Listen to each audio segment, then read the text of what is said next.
Alright lads and lasses, I'm Xcentric Racer, and we are on Forza 7 for another of the XFRSs. This time, we had C-Class cars with the tyre widths not being able to be over 300. Made one and we headed to Catalonia Full. I had an MX-5 Super 20. Last time I drove this, we did a one make with it, and I actually liked the car a lot. So I thought I'd go with this, as this is more of a handling build. As you can see here, I'm able to go up the inside of one of the Timor Racimos.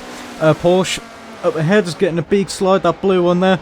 My Mazda was very, very good through the corners. You can see up ahead we're going 4 wide into the into the right-hander hairpin here. There's just a sea of cars. I'm around the outside of that blue Porsche. Nissan Safari gets a huge slide, a Prelude and a Lotus Elise gets connected. I was just alongside. I tried to give as enough room as possible. The Elise just went into the side of me and unfortunately just ended up going off-road. I was making my way very well through the field actually. A black Volvo, I think that's a 123's GT, was following suit with me. I did go up the inside of the wooden Jaguar XK 120. I did give it a bit of a tap. That was unintentional. I'll have to go around the outside of the Volvo. I do get a little bit ahead, however the acceleration of that car is just too much for my Mazda. However, the braking zone next corner, I managed just to throw up the inside of that car. We're going 3 wide through that mini straight, but I don't have the acceleration. I can't go anywhere. I'm stuck on the outside of a 3 wide of 2 cars that are nowhere near as good as nowhere near as good as me through the corners. I'm still on the outside. This time it's a 2 wide, with me stuck on the outside of that wooden Jaguar. The black Volvo does manage to find their way past that green Volvo. No, GTO Judge. I do apologise.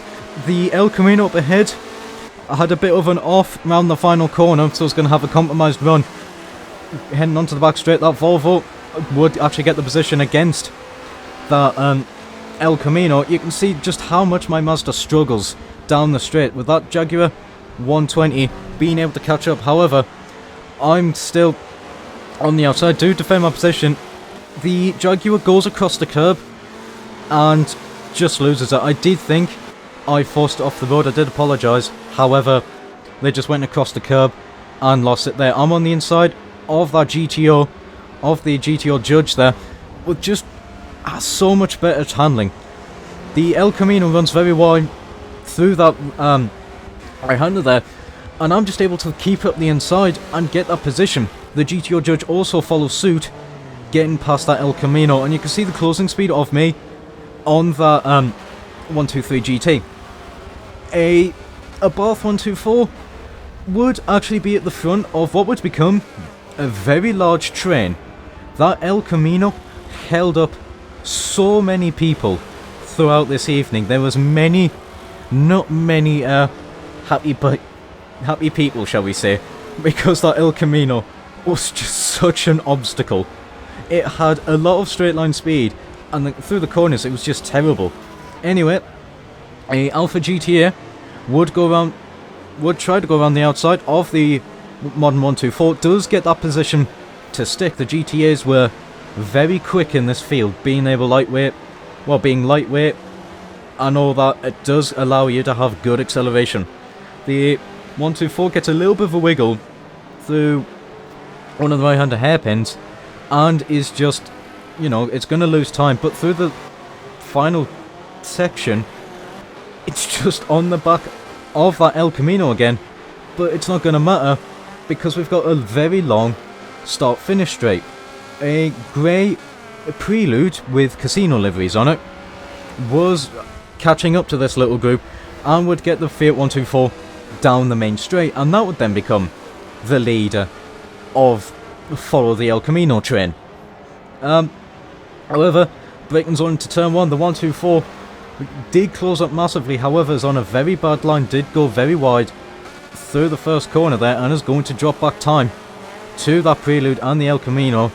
The you did see earlier that sort of gold brown Alpha GTA did manage just to get past cleanly from that El Camino. The fear is dropping back ever so slightly, but then one corner, and you can really see it's on the inside of that great prelude out of turn 4, but it's not going to matter. It doesn't quite have the acceleration through the left-hander hairpin. That gets a massive slide going across the curb, and you can see it's going to drop back from that El Camino and that prelude, but the prelude is absolutely struggling to find a way past the El Camino. It just couldn't do it for the entirety of this race, and the 124 is starting to catch back up, being that a little bit more in cleaner air, not being compromised through the points where this car's stronger. And yeah, it was just able to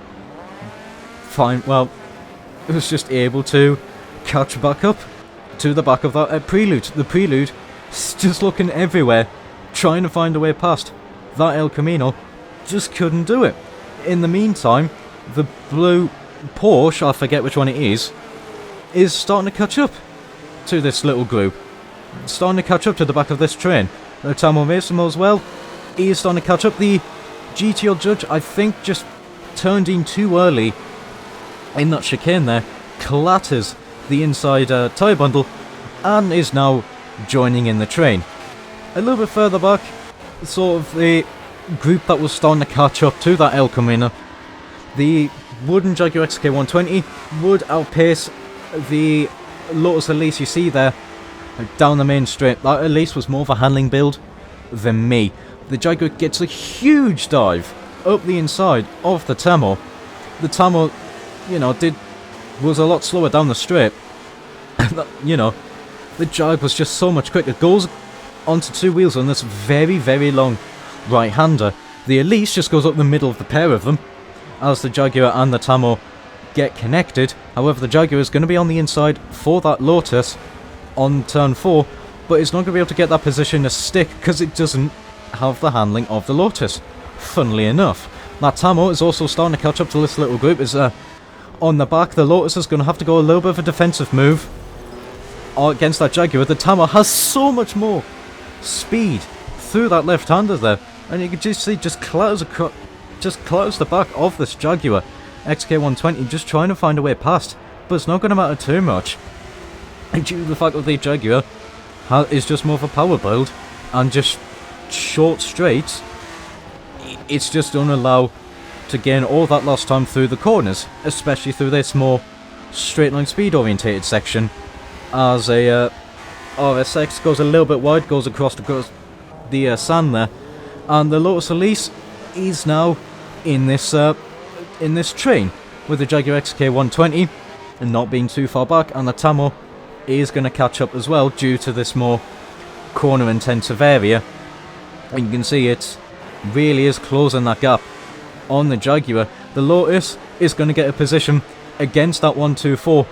To be honest, I could have just stuck the replay just to cam me here. I think the GTO Judge as well went round the outside of the Silver Prelude around that final cut, well, the left-hander chicane there. That was really impressive. The Tamo almost got a position against this Jaguar, however couldn't quite do it, and down the main straight the Jaguar absolutely flew. The Lotus tried to chase it across the road, however it didn't matter too much. The Jaguar outpaced it quick enough that it was able to get back onto the more ideal line, and, well, get a better run through turn 1. Another car that joined in this train was the pink Prelude. You'll probably recognise that paint job from, back when this series was BAC. However, the Prelude gains many positions through the two right-handers there, getting past an RSX, a GTO Judge, and the someone else there. I can't quite remember. It's all over the back of the Tamo. However, does struggle off corners with this acceleration. 124. That's what it was. The RSX, he's looking everywhere, trying to find a way past the Prelude. However, is not able to do it. The Prelude is good enough through the corners. It does struggle with acceleration out the corners. However, once it managed to get the power down, did outpace that RSX ever so slightly, as many cars go onto the sand. The Tamo really did struggle down the straight. The Halfords in RSX tried to go around the outside of a 3 wide, is going to lose 3 positions to the Tamo, which gains its 2 positions back, being up the inside of that tight left-hander hairpin. The GTO Judge also gets a position against that RSX, however, does not have the handling. You see it there. Get a massive slide out that right-hander hairpin, and the RSX is just able to throw up the inside. You can see the train is just absolutely massive behind that El Camino. Just no one was able to find a way past that El Camino, and it was really annoying people. It's quite funny to watch, I will admit, just the struggles of many people. Anyway, the pink Prelude does have more top end than that Tamo, and is going to get a position heading down to turn 1. And like I said, it's not too bad through the corners, and is going to be able to keep that position. The Tamo tried to go around the outside through turn 1, just clatters the back of the Prelude ever so slightly. This is the 93 Prelude. Does clatter the back of it ever so slightly, but you know, the Tamo manages to catch that slide, and a couple corners later is back in the fighting range again on the back of the pink 93 Prelude, but not able to find a way past. And this Prelude is kind of being held up ever so slightly by the wooden Jaguar, and more importantly, it's just lack of acceleration out of some of the slower corners as well. It really did show. However, it is catching up to that Jaguar, just bit by bit, and you can see that it's quite close to the back of it, but this more power orientated section, it's not going to matter. The Jaguar is going to pull away ever slightly. Out the front, and a pink Alfa Romeo GTA Blue. You will see this car a lot on the podium. This car absolutely dominated this evening. Was really well driven, and was a very, very quick car. Managed to, I think it started nearer the front. You can see in the background sort of a green and red, Renault Alpine, sort of in the background but nowhere near. The train concluded at the end of the race, the El Camino holding on bravely compared to a lot of cars. The blue Porsche gets a little bit of a bad run out the final corner, and the El Camino would reclaim its position at the front of that train.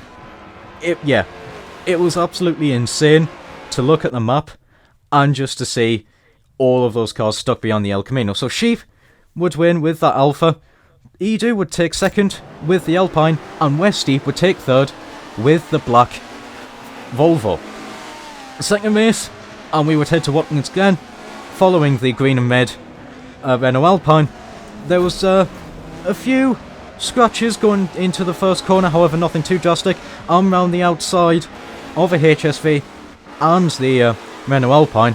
However, I do not have the acceleration of many of these cars, but I managed to be at the right place at the right time, just being able to gain many positions. The Renault did tap the back of a car, and well, and would go a bit of a slide. He's 4 wide down this back straight. The HSV getting a huge amount of speed, and unfortunately just outbrakes himself. So does a Lotus. I think the Lotus actually forgot which layout we were on.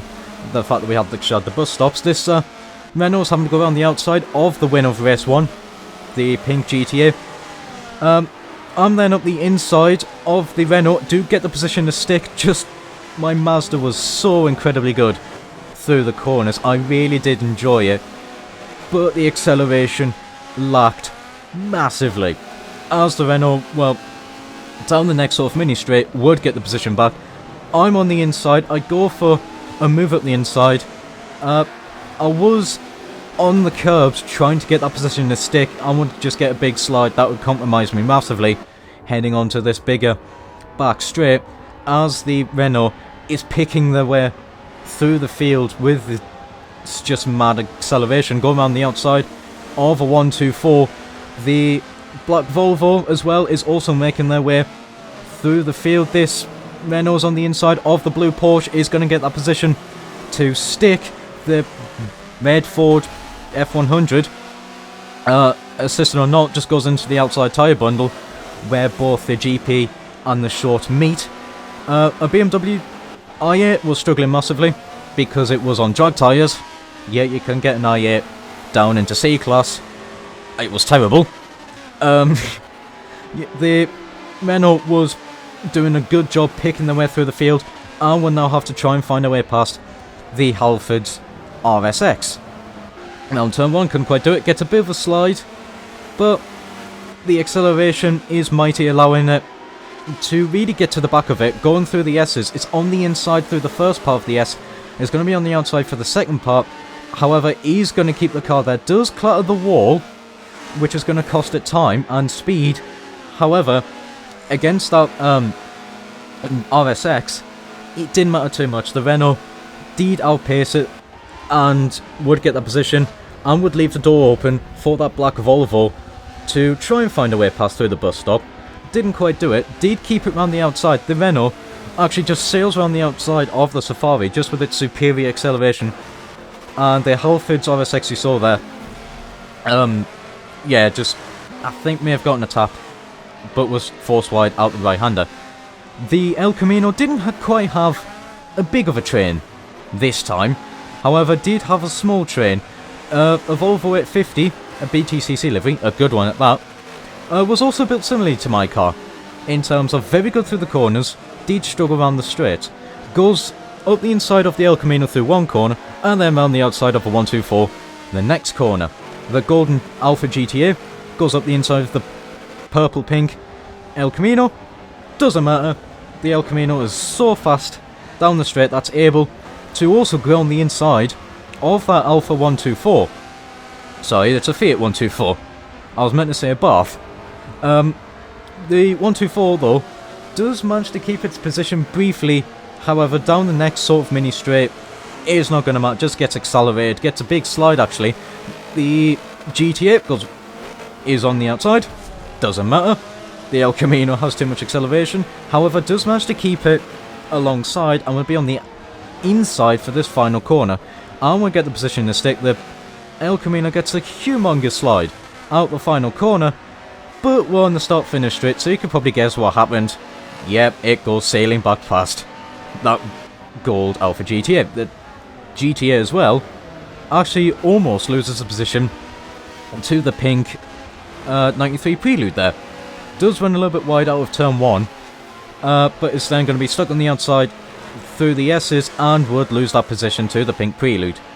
And so the pink Prelude was now having to try and find a way past the El Camino.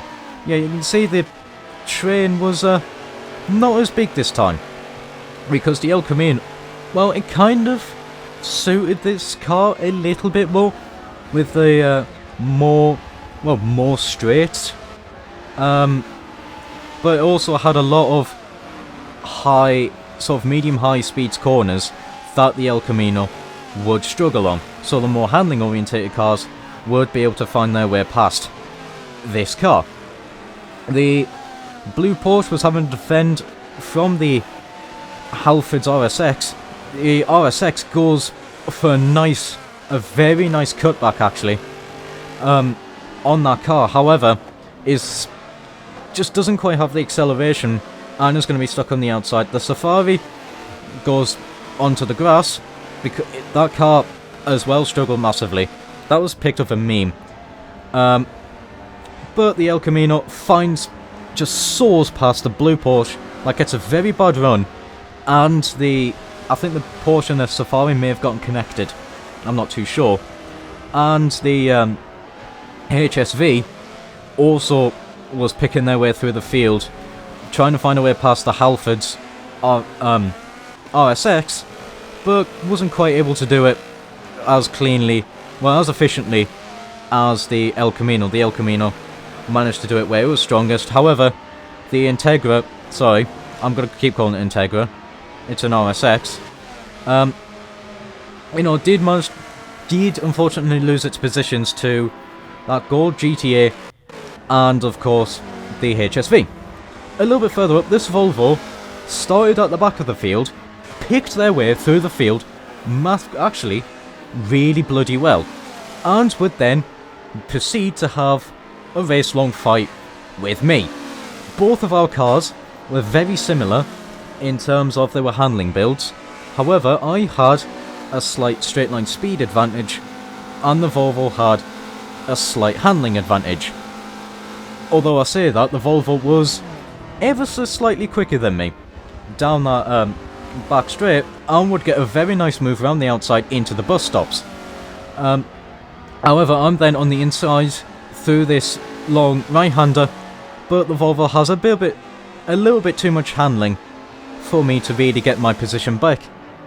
I'm then on the outside through the next left-hander, but I can't do it. I did push a little bit too hard to try and find my way back past the Volvo, go across the grass, go into the wall, so the Volvo is going to be able to keep that position against me. However, through this right-hander, I did get a bit of a better run. I'm able to go on the slipstream, and I'm able to put my car on the inside through this big braking zone in the right-hander, and I do get the position back on that Volvo ever so slightly. The Volvo is going to draw it back alongside me, and it's going to be inside for the next corner.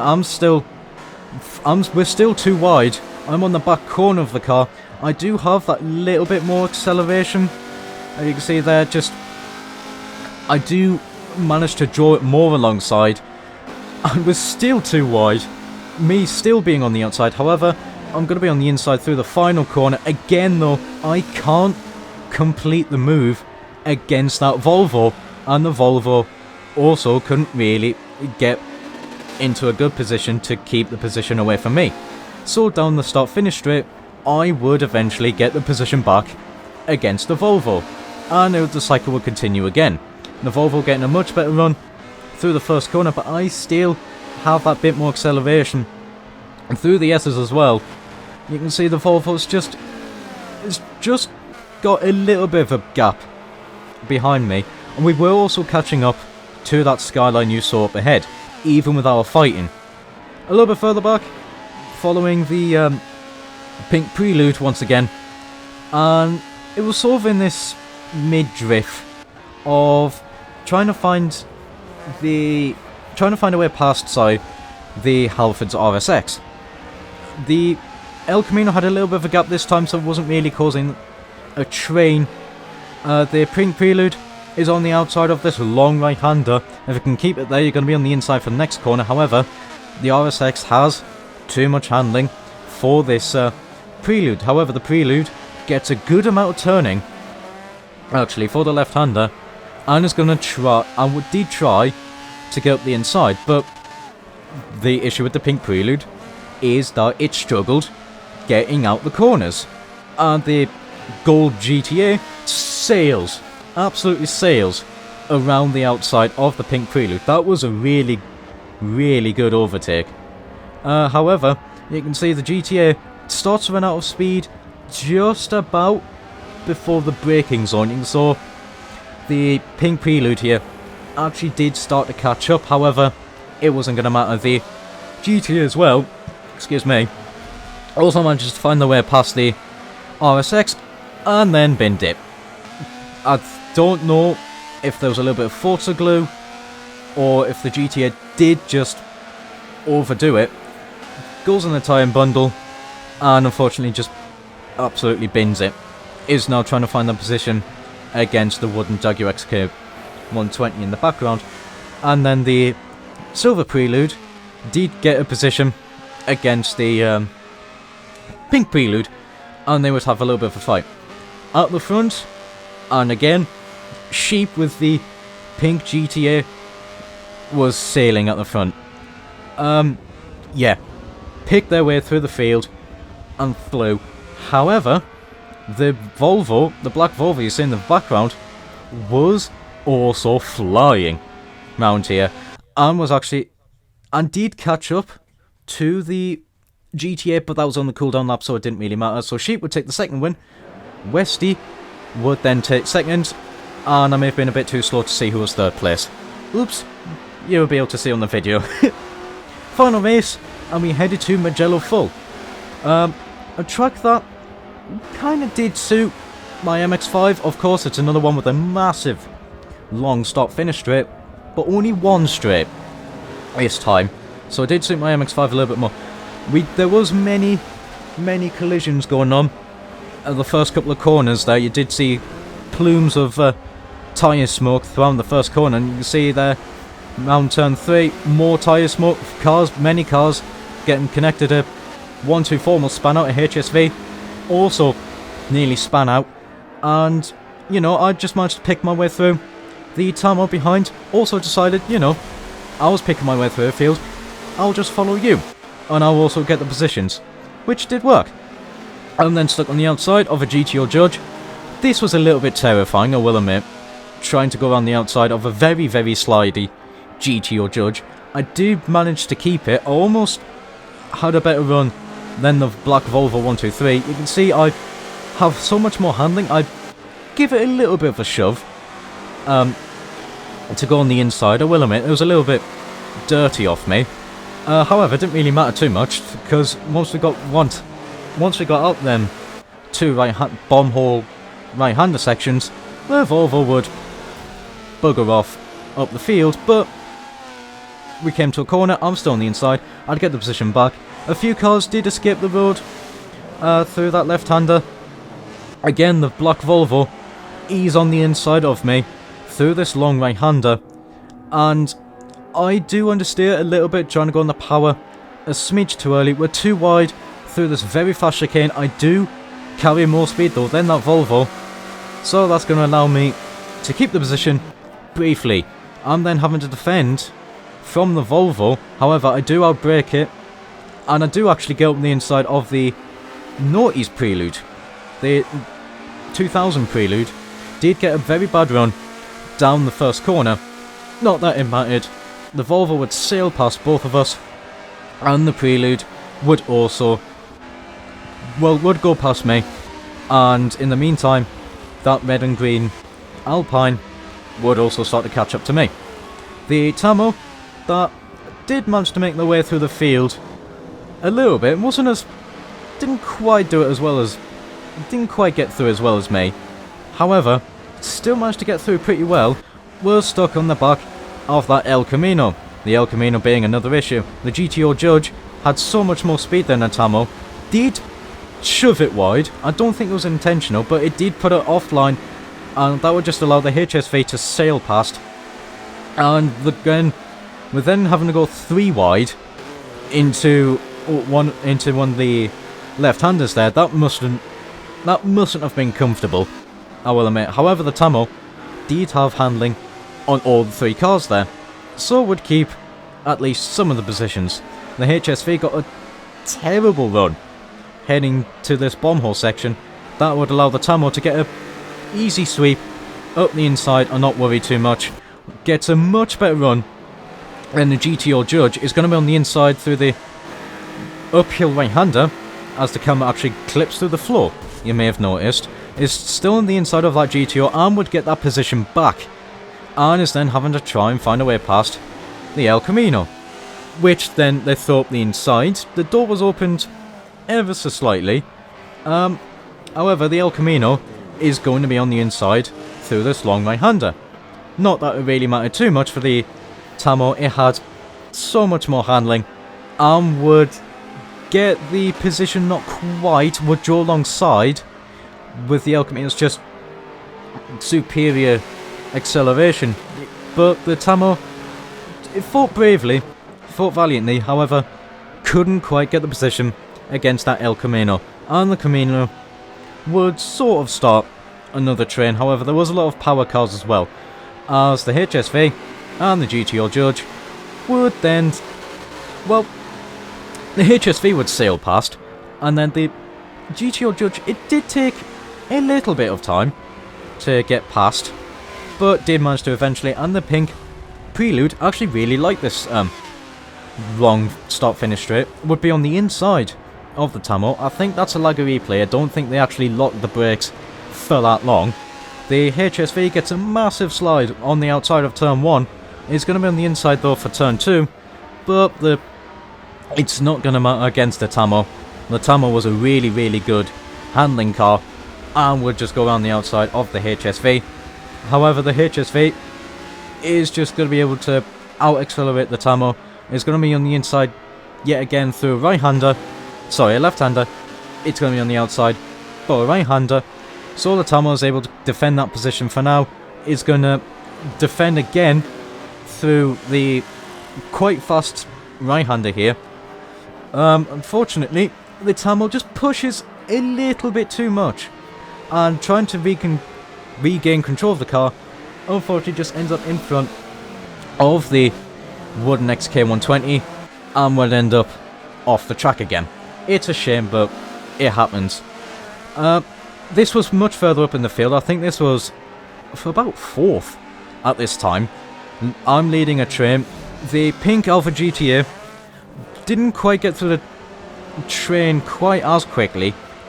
However, would have a big dive up the inside through that long right-hander and would get the position against me and would then start the chase down that black Volvo.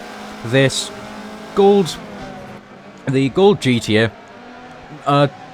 was sort of built similar to me. Did have good acceleration, but really lacked in the top end. Gets a big slide through the final corner and is going to lose many positions to that Volvo. Well, it's going to lose many positions, including the Renault and the Volvo. Also, the Renault would outpace me down the strip. The Alpha GTA was more than happy just to sit in the slipstream of the Volvo. The Nissan Skyline uses the pit road to throw it up the inside into turn 1. However, the Volvo will be around the outside of that Nissan, so the Nissan only really got one position. That was a really good overtake by the Volvo and just shows you how good round the corners that Volvo was. The fact that it was a good couple of, good 100 foot behind and just sails round the outside of a Nissan. Of that Nissan. Yeah, it was really good through the corners. The GTA though couldn't find their way past the Nissan.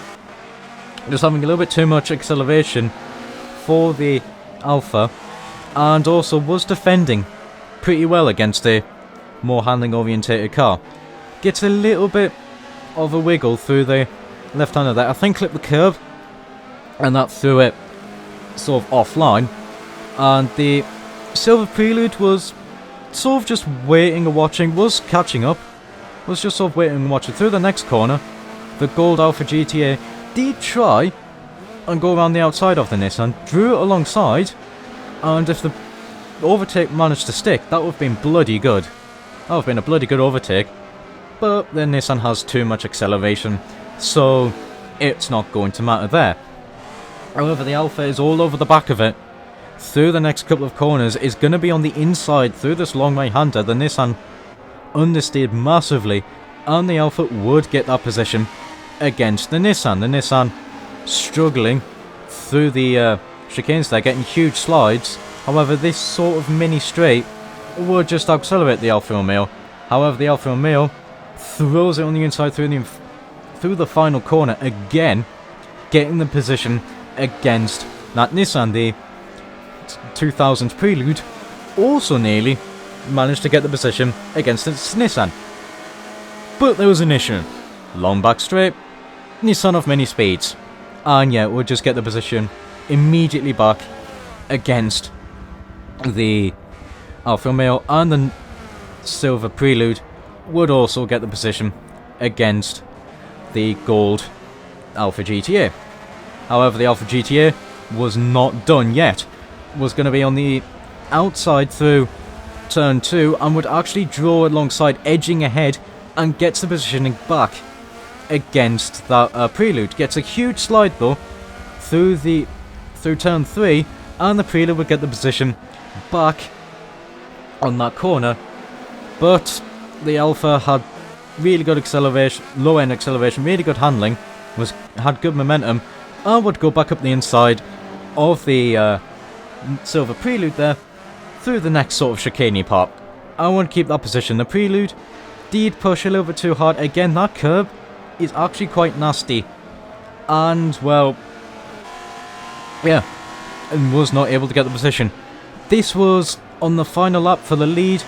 This black Volvo managed to get a lead. You saw in the background, the Lotus did bin it, went wide. The Ford F100 decided to have some fun and spin across the track, going off-road. But yeah, this black Volvo was in the lead, was winning this race, and Nissan Safari's also having a play in the gravel. And you can just see the Volvo, the pink Alpha was starting to catch up to the back of this Volvo, was on the back of it, and through the final corner, the Volvo, you know, is in the lead, and is getting, unfortunately, just pushes the car too early. That is going to allow the Alpha GTA to go up the inside and would win all 3 races. Not the first time it's happened that someone wins all 3 races, but yeah, they had a very good car and drove incredibly well. A little bit further back, there was another good bloody battle for 4th. I'm on the inside of the red and green Renault Alpine, the old one, sorry. And yeah, I would get the position back on that right-hander hairpin, and I'd start chasing down that Lotus. The Lotus, being the best handling car here, struggled massively down the straight. And you can see I'm sort of closing up to it. The Renault gets a little bit of a slide heading into this final corner and is going to drop back from my Mazda. I do get a pretty good run. I'm just going to sit in the slipstream of the Lotus, and you can see I am closing in on it ever so slightly. I'm having to pull out the draft, and that's going to cost me massively, and the Lotus would defend 4th for me. And we do get a pretty cool 3-wide shot, and then the Renault does what it's known for, and that's rallying. The Lotus did manage to keep 4th from me by about a wheel. So Sheep would win race 3, of Westy would take 2nd, and Carver managed to get their way to 3rd. So yeah, I hope you enjoyed this video. It was a hell of a lot of fun this evening. I massively liked my Mazda. Even with its lack of acceleration, I was really pleased with the fact that I had good just handling. So I was able to pick my way through the field and score, well, and get pretty consistent high results. Now, I will have to confess something. Unfortunately, I have lost a lot of the replays. I have lost a few of the restrictions. I have managed to keep the podiums, but I've lost all the races. So unfortunately, you will be missing out a few. However, I will get the podiums up for you, and I will be able to tell you the restriction that the podiums were for. So for the first one that was missing was A-Class BMW M cars. I would win with an 08 M3, Carver would take 2nd, Ben would take 3rd at Daytona, and at Spa, Sheep would win with an 80s M5, Impeg would take 2nd, and Stinky would take 3rd. The second one that was lost was C-Class lightweight cars that weighed under £2,200. Carver would win, I would take 2nd, Sheep would take 2nd. Suzuka, Carver would win, Sheep would take 2nd, Men would take 3rd, and at Sebring, Carver would win, I would take 2nd, Sheep would take 3rd. And there you are. That is all of the podiums of the, unfortunately, missed out races. I'm sorry that it's happened, and yeah, it's a shame, to be honest, because there were some good battles, especially in the BMWs. However, that is going to be it from me. If you did enjoy, do leave it a like, do give a comment, you know, which race was your favourite to spectate. Do let me know. If you want to take part in these events, the first link will be the Discord where this event takes place. There will be some rules that, in order to access the event, just give yourself the Forza 7 rule, and my event will be there. if you want to join my Discord, the second link in the description will be there, in case you want to say hello to me, for some reason. However, that is going to be it from me. I hope you enjoyed, and until next time, ciao for now.